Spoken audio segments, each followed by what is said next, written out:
Bugün Ağdam şehrinin dağılmış vəziyyətdə görmək çox ağrılıdır. Amma mən bir neçə il bundan əvvəl bu bölgədə olarkən, bizim səngərlərdə olarkən, bax, o binanı binokulda görmüşəm. Və bu hissləri sözlə ifadə etmək çətindir, mümkün deyil.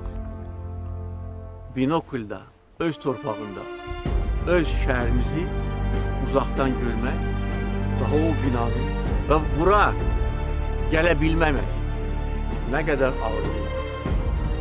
Və dəfələrlə namaz həqqində olarkən, səngərlərdə olarkən dəfələrlə fikirləşirdim ki, gün gələcək və biz qayıdacağıq, biz öz ərazi bütünlüyümüzü bərpa edəcəyik.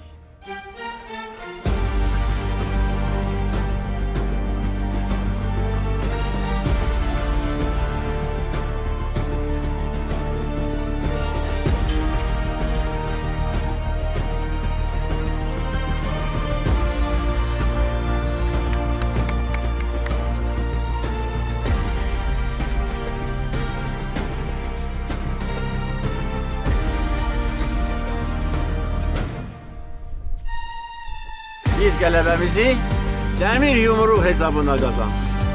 Düşməni qova-qova və indi durmuşuq öz torpağımızda. Eşq olsun Azərbaycan xalqına, eşq olsun Azərbaycan əskərinə, Azərbaycan zabitinə. Ağdam bizimdir, Qarabağ Azərbaycandır.